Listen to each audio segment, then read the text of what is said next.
Hello and welcome to Flowing Friday Data with Illusion Analytics. And today we'll be looking at some cricket data that I found from cricketsheet.org. And this is an interesting data set. It has all the records of every match which has been played since 2005, be it from the international arena or from IPL, PSL, and matches like that. And it's updated. I think it's updated till the last day that the match has been played. So as you can see, it's a very detailed data set. It's got 3,901 matches. You can download them as an XML file or a CSV file. So I went down and downloaded the data to output to ODI CSV mail.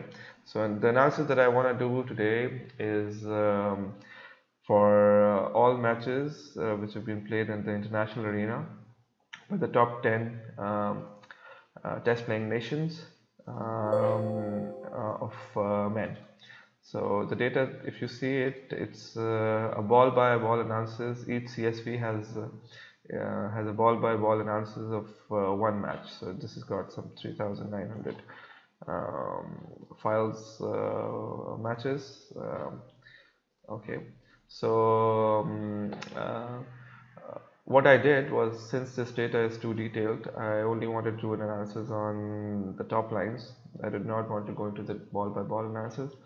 I found a way to actually aggregate the data through Ultrix. I didn't do this. I found this walkthrough of Ultrix by Brian Prestige, and I downloaded the data from his Google Drive. So this is what the output file looks like, and this output file has one file for the match info, which is a detailed aggregated data for the match level information, and then a ball by ball data for the matches. So I didn't want to do a ball by ball analysis, I just want to do a match by match info. So let's go down into Tableau and see what this data looks like. So the first thing I always do when I open a data set is to check out the granularity of the data. What are the fields? What do they mean? Sometimes you might have to go back to the one who published the data set. They will have some information about all these fields. Sometimes you might not be understanding some of the fields, so you'll have to go back to the dataset provider and understand. So right off the bat, I can understand that this match ID field is the unique identifier for each row, and each row mentions one match, the season, city, winner, runs, player of the match. I would have wanted some other information in this which is missing, but the analysis that we want to do, it would work for us. Plus I also see some nulls, null values where the city is not mentioned. I don't know why that is. So example, if this is Melbourne Cricket Ground, they should have known that this match was being played in Melbourne. Anyways, then I see that there might be some other fields. Okay, so I see that there's a team gender over here, and then there's home team, away team. What I don't see is a row for teams playing, so I have to get that data from home team and away team. And sometimes maybe where the teams are not are playing at a neutral venue, there might not be a home team. Maybe both teams might be away teams, so there might be a way to identify that. I don't know that information yet, but since I want to be working on only looking at male matches and matches which have been played by the top 10 teams, I'll do a data source filter. I'll go down to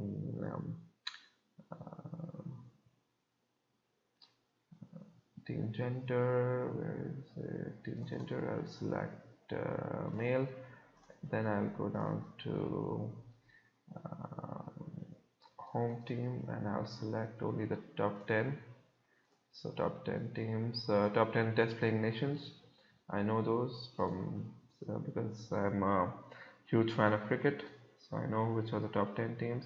because the rest of the teams, they might not have enough records. I don't want to look at them.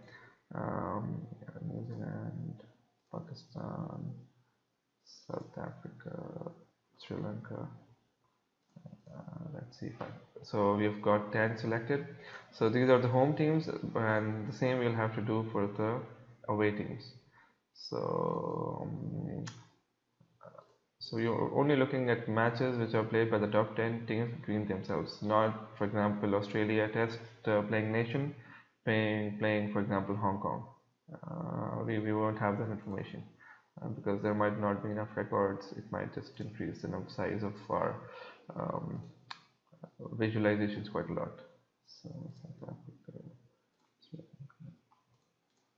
Okay, so I'm missing something over here.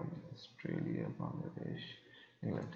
Okay, so now that you've got the data cleaned up, let's proceed to our analytics. So I see that there is some date fields here. There is some geographic field like city over here. We saw some nulls in the geographic city. So I don't know whether we'll be able to make any visualization based on that. Let's see what kind of data we can pull out from here. Looks like there's unknown. Let's edit the locations and let's select none as field. So it does give me some fields, but I see that there are things missing. So in Australia, there's only Brisbane and Canberra, while I know there's Sydney and Melbourne and Perth, which are the big grounds. Let me see what we can do. There's still 36 unknown. Let's try to see if we can pull out something, the country region from the home team, because these are also the home teams are also names of countries. So let's see if we can get some information. So yeah, it's found Sydney and it's found Melbourne and Perth and Darwin, but it's still, there's no England here, and there's no West Indies here. So I don't know whether this data is can be used. Let's just try to see the size of the number of matches being played. So it seems like Colombo has a lot of matches. Sydney not quite a lot, and Brisbane. So I think there's some cleanup which is required. So we'll not get into this part of the analysis. We'll just start from a blank slate. Geographic analysis does not work here, so it doesn't help us. So I think the next more important thing to see, the metric to see, is how the trend. We have a date-wise field, so let's see the number of records or the number of matches by the number of years. So it seems like there's a little more of data cleaning which is required. So there are only 3 records in 2005. When I go back to the analysis to this quick sheet field, I see that in 2005 they only have 3 records, while from 2006 they have the real record set. So it seems like they started to populate this data after the start of 2005, and they haven't included all the matches there. It's like unlikely that there are only 3 matches for all of cricket in 2005. So it seems like this data is not complete, and since 2017 is also not complete, it only has 30 records. The data is updated till I think April 27th. So I'll exclude this and I'll exclude this. So right off the bat, we can see that between 2006 and 2009, there's a big jump in the number of matches that were played, and since then it's quite a bit stabilized. I think this is the period when, coming from domain knowledge, it seems like this is the period when T20s actually started getting quite popular and started making a big impact on the whole cricketing scene. And so this is the jump we've seen. Now that T20s have matured, there's a stable trend. Okay, So the second trend I wanted to see was something similar. I want to see the number of um, records at a monthly level. So let's take match date again, and let's look at months only. Okay, so this is discrete months. So we're only looking at January, February, March, April. In fact, one thing I forgot to mention is that the filter that we've used for 2005 and 2017, let's try make it into a global filter, so that we don't include these results in any of the analysis that we're doing on all the sheets. So if you see, once we included it, it's also appeared in the next sheet. So I've taken discrete months. This is taking all the Januaries from 2006 to 2016, 2017. I actually want to see a seasonal trend of matches being played in which country is playing at what time of the year. So one of the things that I can use as a geographic field is the home team. So home team is a country, so I can take that as and see the number of records. Okay, so it seems like this is not graphically such a nice way to look at the things. So what I can do is I have a hypothesis that the seasons for the southern hemisphere, the seasons for the countries in the northern hemisphere, they are different. So what I'll do is I'll create a set of the home team and only include the countries which are in the southern hemisphere.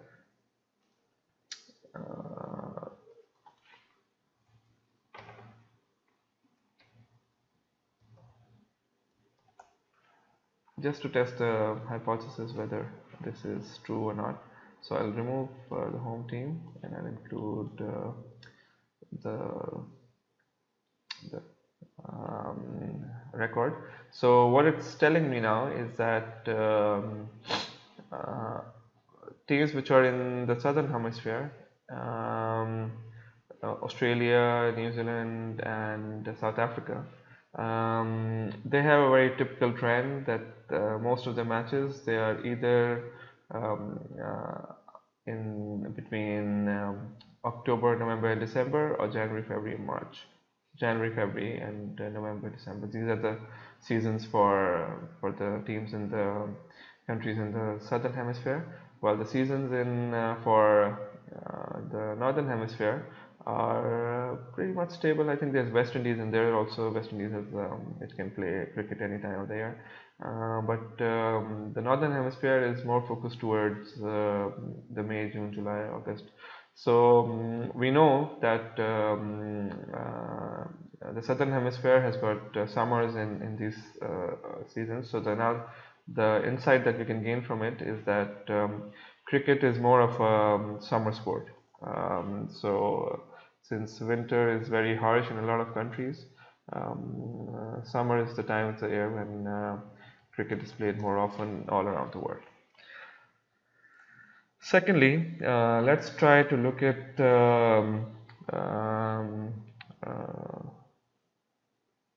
the effect of, we have some data about the toss winner and the overall winner. So let's try to see what is the effect of the toss winner winning the toss. What is the does it help when you win the toss? So let's try to see, excluding the nulls from the data, and let's see the number of records. Okay, so when Australia wins the match, wins the toss, it wins 122, then 1. So let's try to see this as a number of percentage of total. So now it's being calculated at a percentage of total across. So this is what we want. So we want to see that when this team wins the match, when this team wins the toss, what percentage of all their matches do they win? So a better way to look at it is to have, I think, a highlight table, and we can see that winning the toss has quite a big advantage for all teams, apart from Bangladesh. Um, all of them, almost all of them, they have a ratio higher than 50%. So winning the toss generally has an advantage. We can gain from this insight. Uh,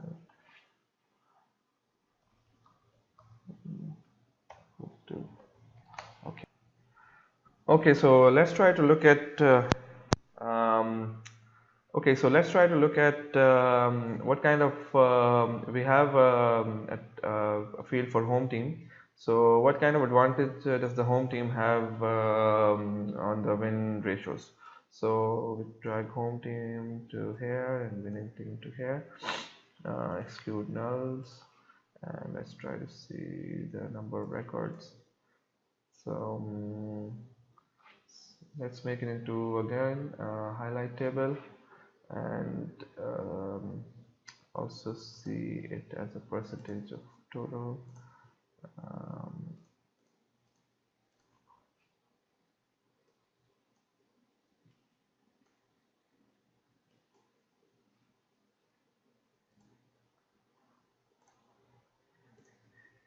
okay, so so we see that again the correlation is there again, that the home team has an advantage over the win percentage. So Australia wins around 69% of all matches that they play at home. Bangladesh has a lower percentage. England, India also has a very fine. We know that India has a very big advantage for the pitches. They try to maneuver the pitches for their advantage. Pakistan also, almost all teams have advantages over not so much of Zimbabwe and West Indies. So, so again, we've been figuring out that home advantage is there.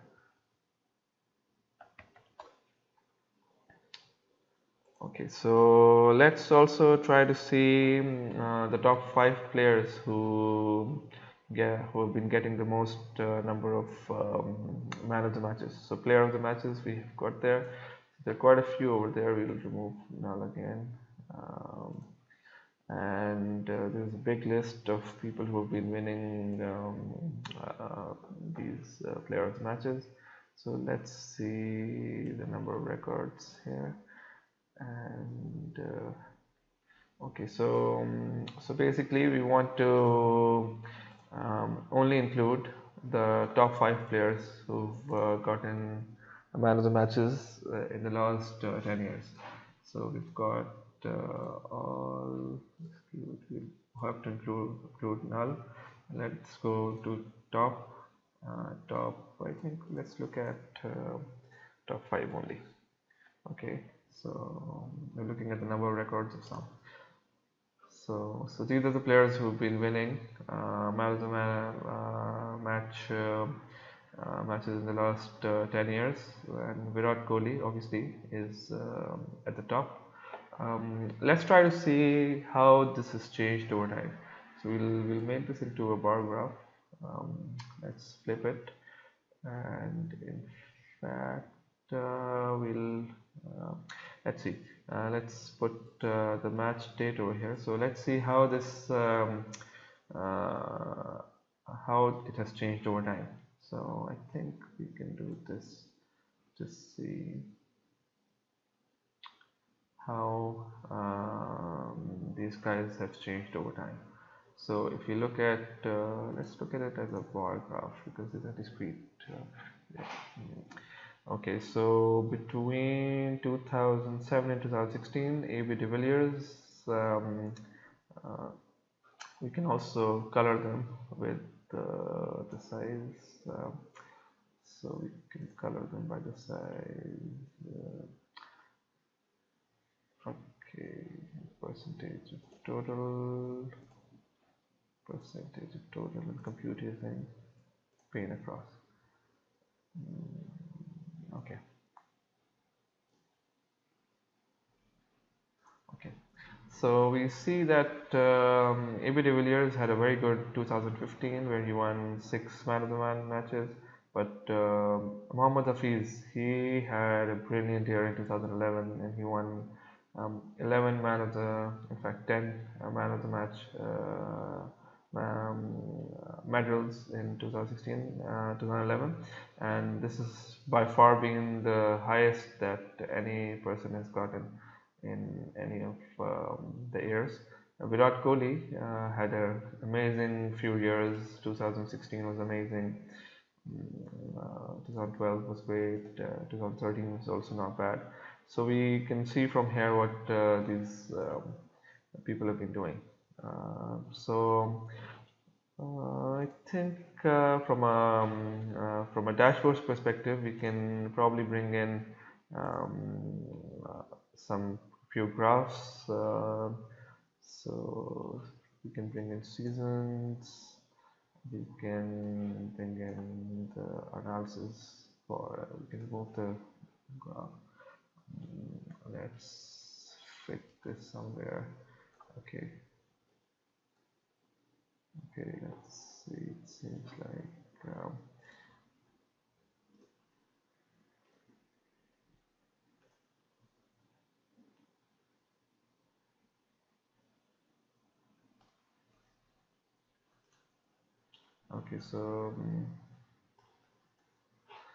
okay, so the layout, this dashboard is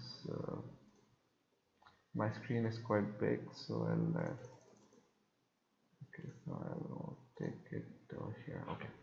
Anyways, so going back.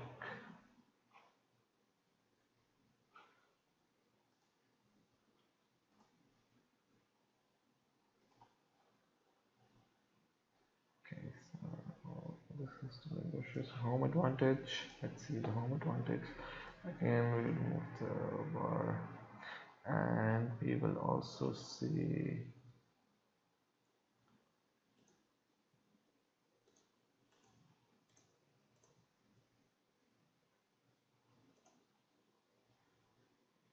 the top 5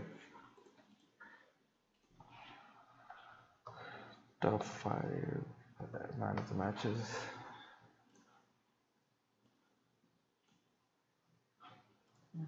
Also like this. So